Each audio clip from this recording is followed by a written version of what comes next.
인사하겠습니다. 마라나타. 새해 기분이 드시나요?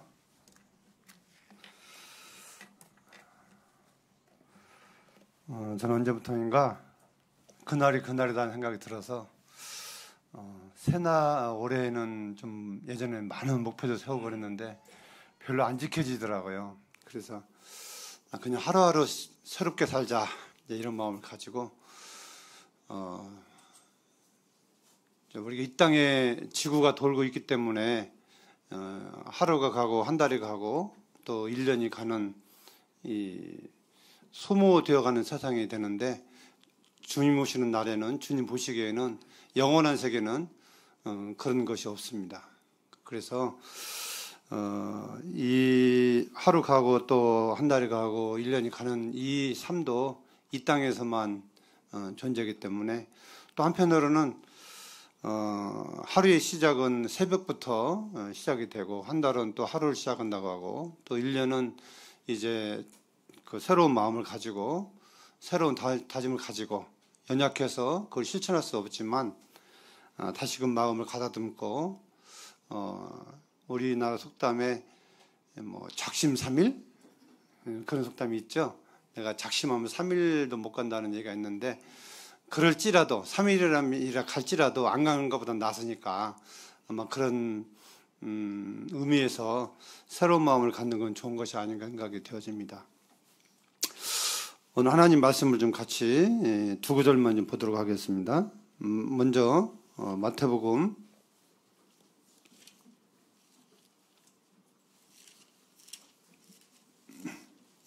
5장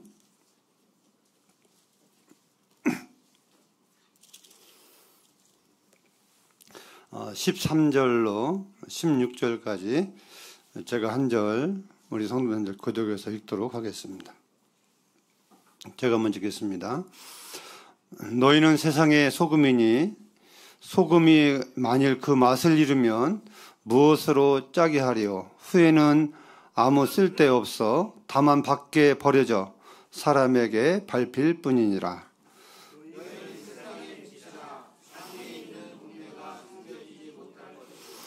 사람이 등불을 켜서 말 아래에 두지 아니하고 등경 위에 두나니 이러므로 집안 모든 사람에게 비치느니라.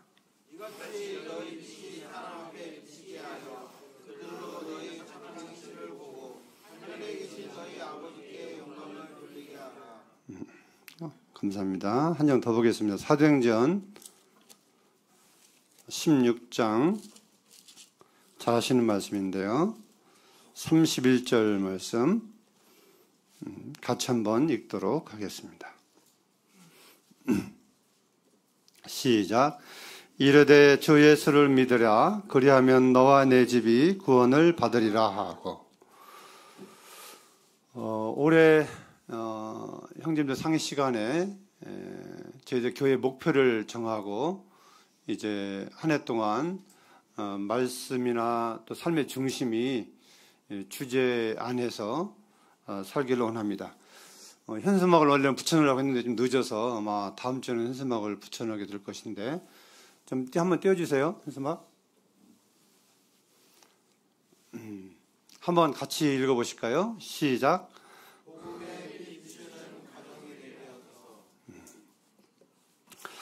복음의 빛 비추는 가정이 되게 하소서. 주님이 아직 오시지 않은 이유는 영혼 구원 때문이라고 믿습니다. 넘어와서 11장에 보면 이방인의 수가 차면 주님이 오신다고 하셨는데 아직 이방인 이스라엘 백성 위에 하나님이 계획된 작정된 수가 찼지 않기 때문에 아직 주님이 오시지 않는다는 말씀이 있습니다. 제가 79년도에 구원받았는데 그때도 이런 말씀을 제가 들었습니다. 가족 중에 빨리 다 구원받아야 이게 이제 선착순이라고 그러죠. 세상 말로 선착순 몇 명이 딱 끊는 거 있잖아요. 근데 이 구원도 선착순이라고 하는 것입니다. 이방인의 수가 차면 그 수는 우리가 알지 못하지만 주님이 오신다고 하는 것입니다. 영원히 구원의 기회가 있는 게 아니라 하나님께서 계획하신 이방인의 수가 딱 차면 주님이 오실 거라고 하는 말씀이 성경에 있습니다. 그래서 제가 처음에 구원받았을 때에 구원받으면 제일 먼저 걱정되는 게 가족입니다. 가족. 영적인 눈을 딱 뜨고 나면 가족들이, 믿지 않는 가족들이 생각나게 되고 그 영원한 지옥에 들어가게 될 가족을 생각하면 잠이 안 오고, 어떻게 하면 구원의 열매는 하나님께 있지만 어떻게 하면 가족들에게 복음을 전할까, 전도할까, 어떻게 하면 그렇게 할까, 이런 생각에 참 삶 가운데서 살아갔던 이런 기억이 있습니다. 그래서 올해는 우리 완주봉동교회 성도님들 가정에 이 교회 주제로 정한 이 복음의 빛이 나를 통해서 가족들에게 비춰져서 가족들이 구원받는, 모두가 구원받는 역사가 일어나기를 간절히 기도하면서 바랍니다. 그래서 올해는 우리 성도님들이 아직 구원받지 못한 부모님, 또 자녀, 남편, 아내, 구원받지 못한 나의 가족들을 위해서 지금까지도 많이 애써왔지만, 많이 수고하셨지만, 많이 전하셨지만 더욱더 힘을 내서 주님 앞에 갔을 때에 저도 주님 앞에 왜 너 가족을 위해서 힘쓰지 않았느냐, 이런 말을 들어서는 안 된다고 저는 믿습니다. 이 복음을 전하는 일은 우리가 부득불 해야 될 일이라고 고린도전서에 말씀하고 있음을 우리는 기억합니다. 하물며 가족들에게 복음 전하는 것은, 이건 구원받은 사람으로서, 내가 복음을 처음으로 깨달은 사람으로서 아니 전하면 안 되는, 이번 학생의 캠프 주제가 뭔지 아세요? 혹시? 우리 학생들 이번 주에 이제 캠프 갈 텐데 혹시 이번 학생 캠프의 주제 아세요? 광고 들었죠? 이렇게 관심 없어서 큰일 났네. 학생 캠프의 관심 주제가 뭐였어요? 선한 양심을 가지라 했습니다. 아니, 캠프 갈 우리 학생들이 이 주제를 다 이미 광고를 했는데 모르면 어떡하나요? 심히 걱정되는데, 선한 양심을 가지라고 하는 것입니다. 그리스도의 선한 양심이 뭡니까? 내가 복음을 깨닫고 천국 가는 길을 알고 있는데 가족들에게 잘 안 듣는다고 해서 그냥 포기해버리고 말아버리면 이게 선한 양심일까요? 저는 그렇지 않다고 믿습니다. 끝까지, 할 때까지, 내가 죽는 날까지 우리는 구원받지 못한 가족을 위해서 기도해야 되고, 구원받지 못한 가족을 위해서 헌신해야 되고, 구원받지 못한 가족을 위해서 복음을 전해야 될 것입니다. 마태복음 5장 13절로 16절까지 말씀을 우리가 첫 번에 읽었습니다.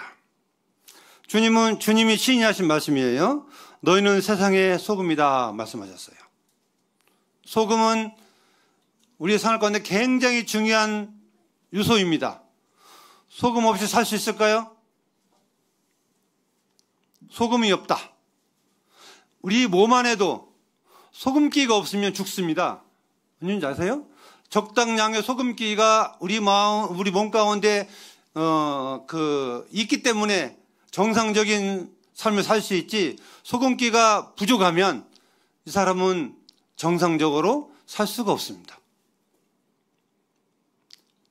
그래서 사람 육체도 소금이 없으면 못 사는 것처럼, 또 우리 음식에 소금의 맛을 느끼기 위해서는, 참 맛있는 음식을 먹기 위해서는 적당량의 소금이 거기에 첨부되어야만 우리가 음식을 먹을 수 있는 것입니다. 소금은 썩는 것을 막아주는 방부제 역할도 합니다. 이와 같이 그리스도인은, 구원받은 성도는 소금이라고 주님 말씀하고 있습니다. 이건 노가지라고 하는 것입니다. 소금이 가만히 있으면 녹지 않으면 아무 쓸모가 없다고 하는 것입니다. 소금의 역할은 먼저 주님이 하셨습니다. 주님이 사람으로 오신 것, 이 땅에 오신 것, 주님이 살아가신 삶, 모든 삶이 소금의 역할이셨습니다. 낮아지시고 녹아지시고 죽기까지 그분은 그렇게 사셨습니다. 그 삶이 있었기 때문에 우리가 구원받을 수 있는 길이 열렸던 것입니다. 또한 14절에서 너희는 세상의 빛이라고 말씀하고 있습니다. 사람이 등불을 켜면 어디에 둔다고요? 말 아래요? 말 위에요? 말이 뭔지 아세요? 우리 젊은 학생들? 말 잘 모르죠? 내가 전하는 말이 아닙니다. 이 말은 예전에 곡식을 이렇게 재는 도구인데 동그라미 해가지고 이만한 통이었어요. 통이에요, 통. 이만한 통인데 그 통을 가리켜서 말이라고 해서 한 말, 두 말, 세 말 이렇게 해서 10마리면 한 가마니가 되는 것입니다. 그 말 아래에 누가 등불을 켜서 놓겠냐 이거예요. 등불을 켜는 것은 많은 집안을 비추기 위해서 이 말 위에다 올려놔야 집안이 다 비치는 것처럼 모든 등불은 말 위에 켜서 환경을 비추게 한다고 하는 것입니다. 그러면서 하신 말씀이 뭐라고 써요? 이러므로 집안 모든 사람에게 비친다 이렇게 말씀했어요. 이건 정말 중요한 말씀입니다. 사도행전 16장 31절 말씀은 주 예수를 믿으라.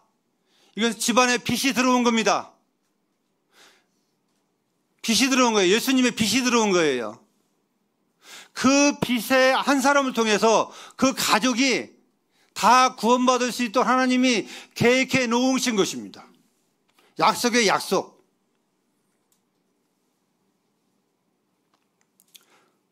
그런데 왜 가족들이 구원받지 못할까요? 이유가 뭘까요? 하나님은 약속하셨습니다. 네가 구원받으면 네 가족이 다 구원받을 것이다. 단 거기 하나 조건이 있죠. 뭔 조건이죠? 너가 하나님의 말씀에 순종하면 그리스도인처럼 살면 하늘의 소망을 두는 사람처럼 살면 그게 조건이었어요. 물론 아직 때가 안 됐기 때문에 주님이 그렇게 다 구원 아니할 수도 있습니다. 두 가지 다 봐야 되겠죠? 그런데 우리가 이 말씀을 좀 보면서 주님 저는 할 만큼 했습니다. 더는 지쳐서 못하겠습니다. 더는 미천이 다 떨어져서 기도할라야 힘이 없어서 못하겠고 헌신할라야 돈이 없어서 안 되겠고 또 시간을 내서 어떤 전도를 하려고 해도 시간이 없어서 못하겠고 아마 이런 정도까지 하시면 주님 앞에서 핑계거리가 될 수 있을지 모르겠습니다.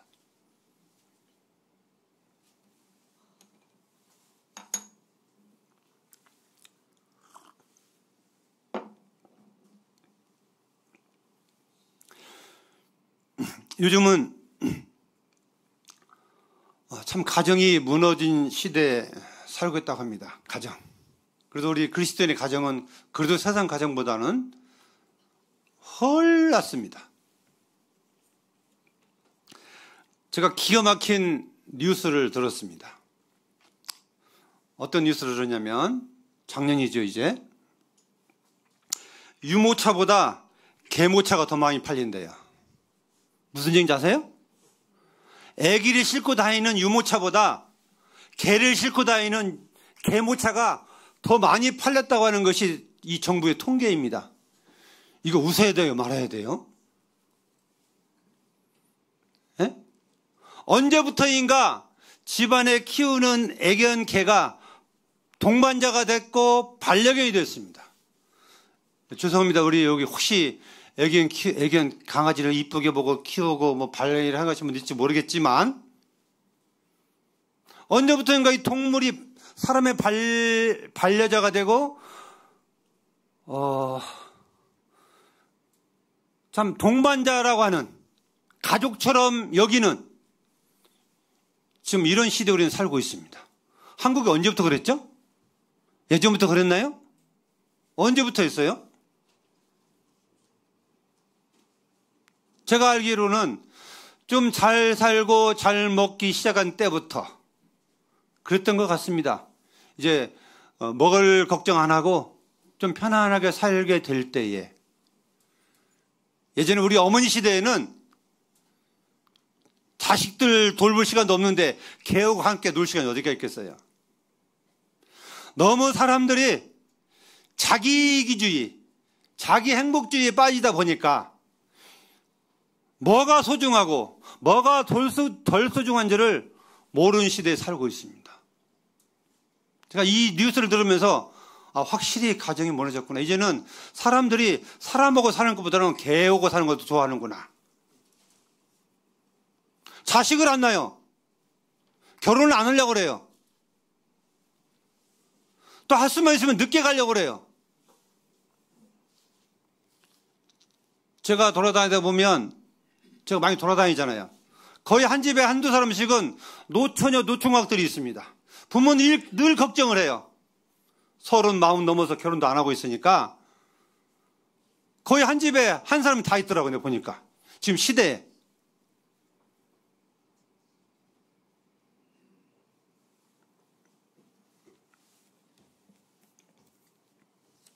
하나님의 섭리하고는 완전히 벗어난 이런 삶이 지금 시대입니다.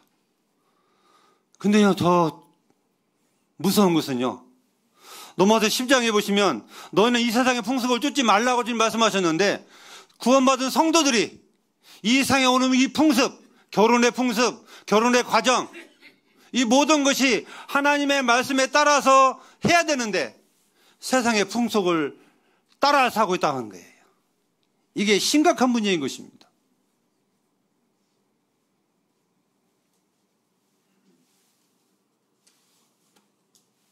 제가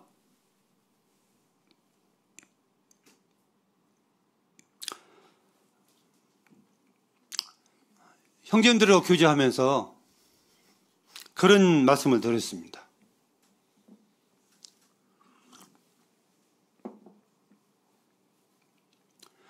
구원받은 그리스도인들이 이 하나님 앞에서 짓는 죄가 가장 큰 죄가 뭘까? 형님 뭐라고 생각하세요? 가장 큰 죄. 우리가 지옥 가는 가장 큰 죄가 무슨 죄죠? 네? 하나님께서 다 이뤄놓으신 사실을 안 믿는 죄를 가장 큰 죄로 여기시는 거예요. 세상 사람들은 그렇게 여기나요, 안 여기나요? 안 여깁니다. 왜 가장 큰 죄를 우리가 알고 있고 믿고 있습니까? 성경에 그렇게 말씀하고 있기 때문에, 그걸 깨달았기 때문에 그렇게 믿고 있는 것입니다. 근데 그리스도인들이 하나님 앞에서 지은 죄, 정말 이것은 해서는 안 돼, 이런 죄가 가장 큰 죄가 뭔 죄가 있을까요? 뭔 죄요? 우리는 보편적으로 무슨 음행하거나 강도질하거나 싸우거나 욕하거나 화를 많이 내거나 이런 도덕적인 죄, 이런 죄는 정말 부끄러워 생각하고 창피할까 생각하고 이런 거 안 하려고 하는데, 그러죠? 안 그런가요? 성도들 앞에서 큰 소리 치는가요, 형제님들? 부끄러워서 안 치잖아요. 막 나오고 싶어도 막 부끄러워서 참잖아요. 그런데 그 죄보다 더 큰 죄가 있는 것이 뭐냐면 하나님의 섭리를 거스리는 죄예요. 하나님의 뜻을 거스리는 죄가 얼마나 큰지를 성도들이 망각하고 있다고 하는 거예요. 내 뜻이 하나님의 뜻인 줄 알아요. 내가 생각하는 것이 하나님이 생각하신 건 줄 알아요. 나는 이만큼 살면 돼. 기준이 어디가 있죠? 나에가 있나요? 아닙니다. 하나님의 말씀에 있는 것입니다. 첫째도 둘째도 셋째도 하나님의 말씀에 근거해서 내가 지금 얼마만큼 순종하고 있는지, 내가 얼마만큼 내 가정에서 빛을 발하고 있는지, 소금의 빛의 역할을 하고 있는지 말씀에서 나를 철저히 들여다보고 확인해 가야 하거든요. 사람을 비교해서는 안 됩니다. 나는 어떤 저 형제님보다, 나는 누 어떤 자매님보다, 나는 형제님 저렇게 따라가야 되는데, 이게 아닙니다. 우리는 다 하나님의 말씀 앞에서 각자가 점검을 해 나가야 돼요. 왜냐하면 나중에 하나님 앞에 심판대에 설 때에 하나님 말씀에 의해서 우리가 대가를 받는 것이지, 어떤 형제자매들의 어떤 상대성의 원리에 의해서 상벌 받는 게 아닙니다. 이게 저 성도가 저렇게 살았으니까 나도 저만큼만 살면 돼. 이게 아닙니다. 철저하게 세상의 풍습을 쫓지 말라 하면 쫓지 말아야 돼요. 몇 프로요? 99%요? 아닙니다. 100%라고 하는 목적을 가지고 우리는 살아가야 되는 거예요. 내가 그 100%에 도달할 수 없지만 늘 순종하지 못한 것에 대해서, 빛을 발하지 못한 것에 아쉬움을 가지고 기도하면서 사모하면서 살아가야 되는 것입니다.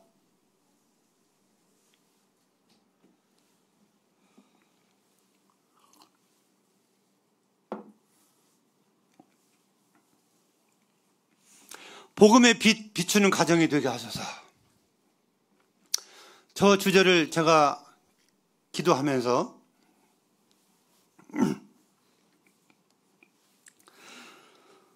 지금까지 살아온 것은 참 어떨지 모르지만 우리가 올 1년은 적어도 가족의 복음을 위해서 더 간절히 기도하고 힘쓰고 애쓰고 노력하는 그런 시간이 되어야 되겠다.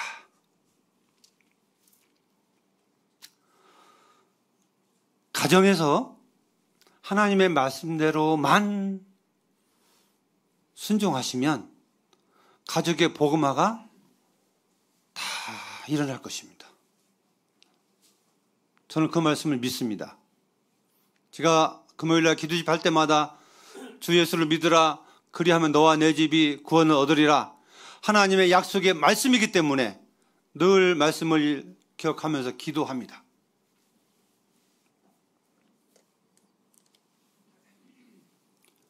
주님의 소원이 이거예요. 16절에 이같이 너희 빛은 뭐예요? 복음의 빛입니다. 예수님이 어떠한 분인지를 내가 알고 믿었습니다. 하나님이 어떠한 분인지를 알고 믿었습니다. 우리는 세상 사람들이 알지 못하는 예수님의 빛을 받은 사람들입니다. 왜 우리에게 어둠이었던 우리에게 빛을 주셨을까요? 우리를 빛 가운데 살기 위해서 그렇게 하셨겠죠, 주님이. 더 나아가 내가 빛 가운데 살면 그 빛이 가족들에게 전달되기 위해서, 비치게 하기 위해서 우리에게 빛을 주신 것입니다. 하나님 우리에게 구원의 선물을 주신 것은 그 선물을 뚝딱 받아먹고 끝내는 게 아니라 그 선물을 다른 사람들이 받을 수 있도록 하라고 영생의 선물을 우리에게 주신 것입니다. 우리가 살아도 죽어도 주님을 위해서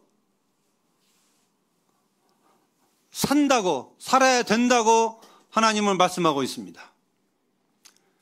이게 무슨 삶이냐? 결국은 복음의 빛을 비춰주는 삶입니다.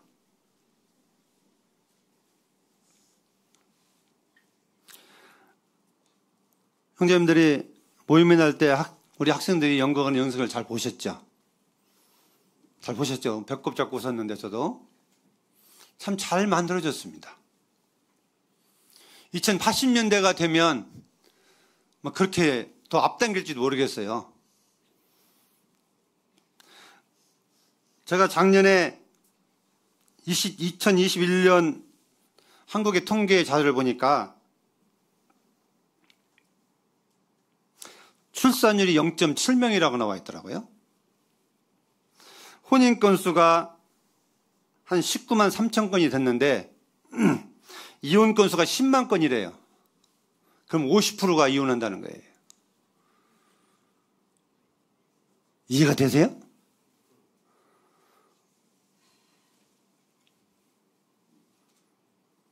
왜 이혼하냐? 왜 가정이 무너졌느냐? 이유가 뭐예요? 안 맞으니까. 힘드니까. 이유는 다 있습니다. 공동묘지에 가면 핑계 없는 무덤이 없다고 속담에 말한 것처럼 다 하나같이 이혼한 사람들 얘기를 들어보면 다 이유가 그 입장에서 보면 그럴듯해요. 그럴듯합니다. 근데 이게 말이 됩니까? 제가 이걸 왜 말씀드리겠어요? 세상은 가면 갈수록 가정이 무너지고 가정이 없어져요. 동물하고 살게 되고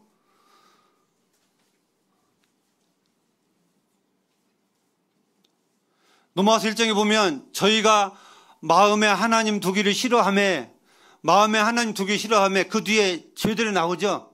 시기, 악독 뭐 이런 시기 가득하고 이 사람 마음에서 하나님이 떠나면요. 세상에 속된 말로 똥인지 된장인지 몰라요. 그래가지고 그냥 자기가 옳은 대로 오늘 하루 살다 갈망정 함부로 말하고 함부로 얘기하고 함부로 행동하고 살아갑니다.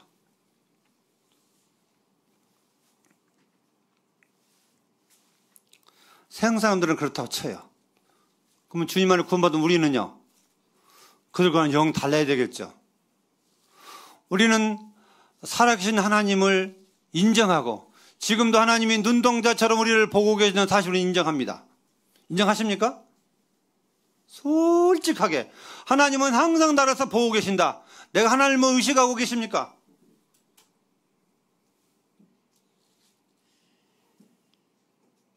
우리는요 하나님에 대한 두려움이 너무나 없습니다.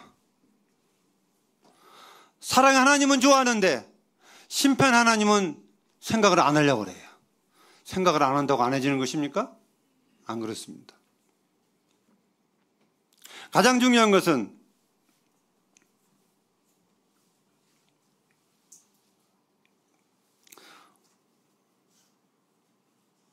우리의 가족 구원이 빨리 이루어지는 것입니다. 주여 우리의 부모를 불쌍히 여기소서. 내 남편과 내 아내를 불쌍히 여기소서. 그들이 하는 짓을 알지 못하니이다. 주님이 기도하셨잖아요. 주님 십자가에 끌려가시면서 자기를 핍박하는 자라는 사람을 향해서 저들이 알지 못하기 때문에 나를 핍박한다고 기도하시면서 저들을 용서해달라고 주님은 하나님 앞에 기도하셨습니다. 안 믿는 사람은 소경이기에 생명의 빛이 없기에 알지 못하기 때문에 하나님을 무시하고 예수님을 무시하고 지옥을 무시하며 살아갈 수 있는 것입니다. 무식이 용감하다고. 그러나 깨닫고 믿는 우리는요. 그래서는 안 되는 거 아니에요? 다 알잖아요.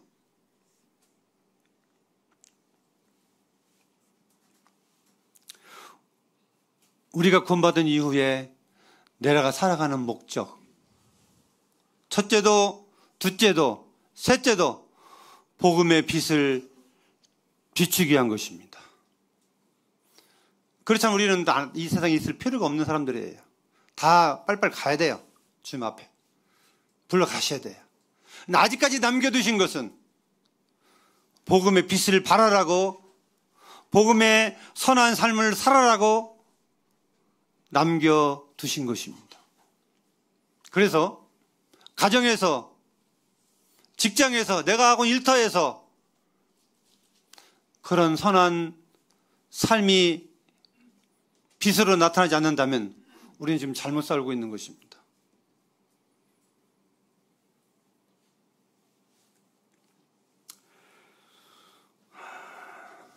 시간이 이제 많이 지났는데 우리 여호수아에서 보면 거기 기생 라합이 나와 있습니다.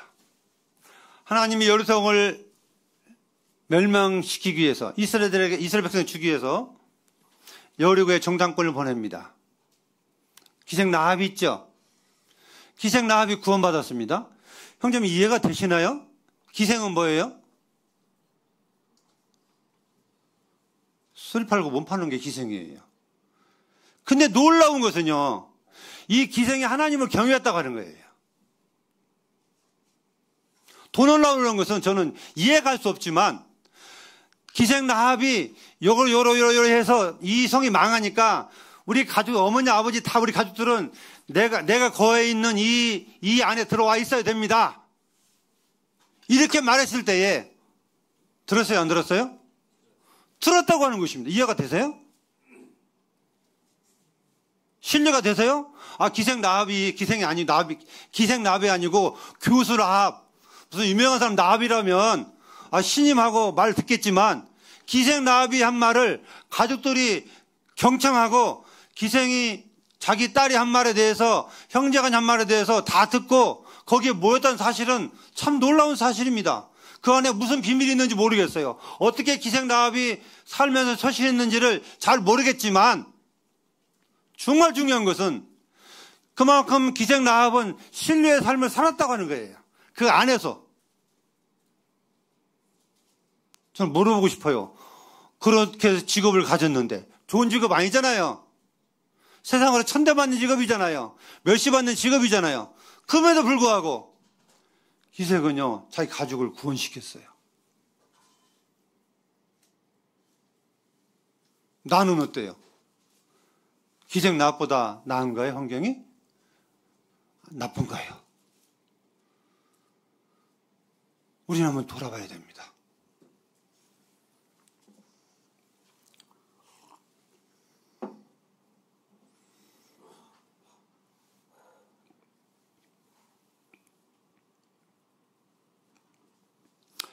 형제님들하고 상의하면서 그런 얘기를 했습니다. 올해는 우리 완중 봉동교회 성도들 가정이 다 하나님 말씀 안에서 바로 세워져서 가정이 주님이 바라시는 천국이 됐으면 좋겠다.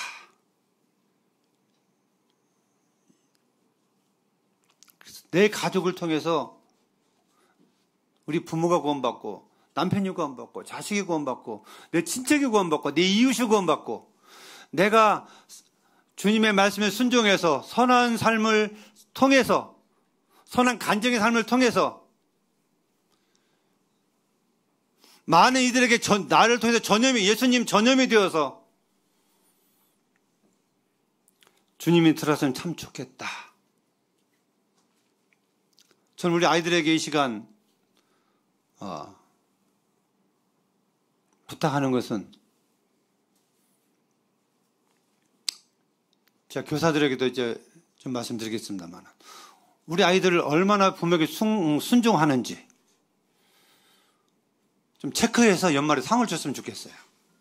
부모에게 순종하는 거. 그다음에 형 말에 잘 따라 듣는 거. 형 안 대들고 싸우지 않고 잘 말 듣는 거. 좀 체크해서 제가 상을 좀 주고 싶어요. 이건 주님 앞에서 상을 받을 것입니다. 그렇게 해서 어느 집의 가정은 아이들은 참 질서적으로 잘 돼 있고 화목하고 순종도 잘하고, 이런 칭찬받는, 이런 칭찬의 소리가 믿는 가정에서 물론 드러나야 되겠지만, 믿지 않은 사람들이 이렇게 좀 이렇게 추대해 줄 수 있는 이런 가정이 됐으면 얼마나 좋을까, 얼마나 우리 주님 영광을 받으실까. 그래서 이제 인터뷰를 하죠.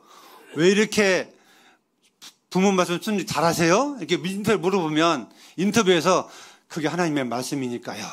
이런 고백이 나오면 얼마나 하나님 기뻐하시고 얼마나 좋아하실까 하는 것입니다.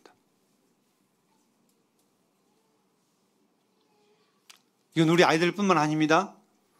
우리 남편, 아버지 되신 분들 얼마나 아내를 사랑하시는지, 우리는 더욱더 많은 사랑을 하셔서 우리 남편이 최고다.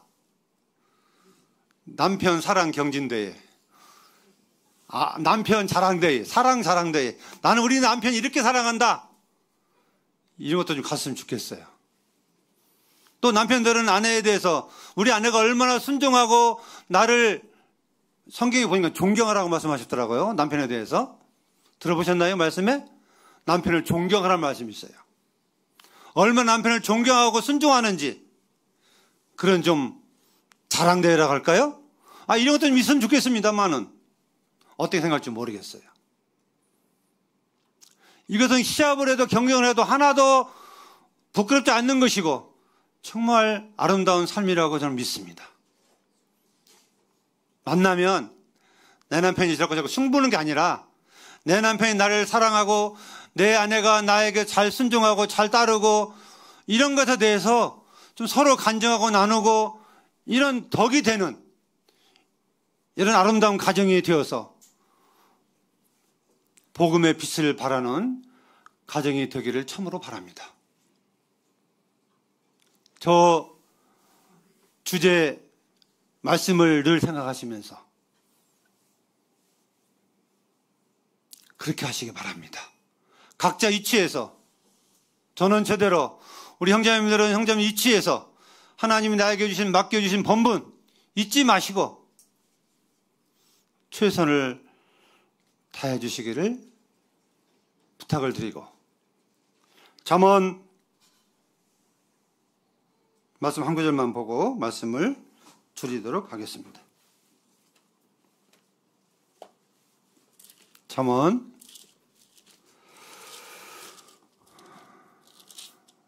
14장 1절입니다. 1절 같이 한번 읽어보실까요? 시작.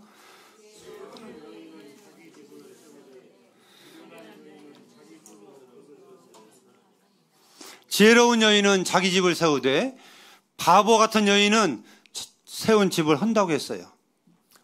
우리는 모두가 집을 세우기 위한 지체들이고 주님의 아름다움을 드러내기 위한 지체들입니다. 나라는 사람이 그가 누가 됐든 간에 가정의 행복을 깨는 사람이 돼서는 안 됩니다. 내 언어가, 내 행동이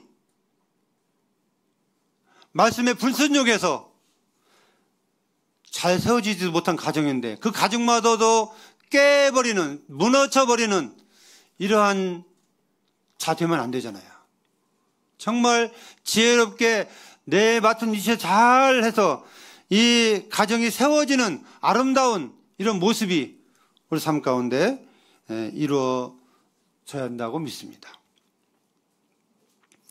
잠언 14장 1절 말씀을 기억하시면서 한번 살펴보세요. 우리 집안에 가정을 세우는 자가 누구인지, 가정을 허무는 자가 누구인지. 우리 아이들이 불순종하면 그건 가정을 무너지게 하는 거예요. 순종하면 가정을 세우는 겁니다. 말씀대로 하면 세워지는 것이고 말씀대로 불응하면 무너지게 하는 것입니다. 중간은 있다 없다요? 중간은 없어요. 세우지도 않고 무너지도 않고 중간은 없어요. 나는 지금 내 가정을 세우는 자인지 무너지게 하는 자인지, 나는 교회를 세우는 자인지 무너지게 하는 자인지, 나는 내 직장에서 내 직장을 세우는 사람인지 내 직장을 무너지게 하는 사람인지, 우리는 어디서가 있든지 세우는 자라는 이미 불씀을 받았기 때문에 우리 형제님들이 있는 곳에서 가정과 교회와 직장들이 세워져서 하나님 영광에 받게 되시기를 간절히 바랍니다. 경청해 주셔서 감사합니다. 잠시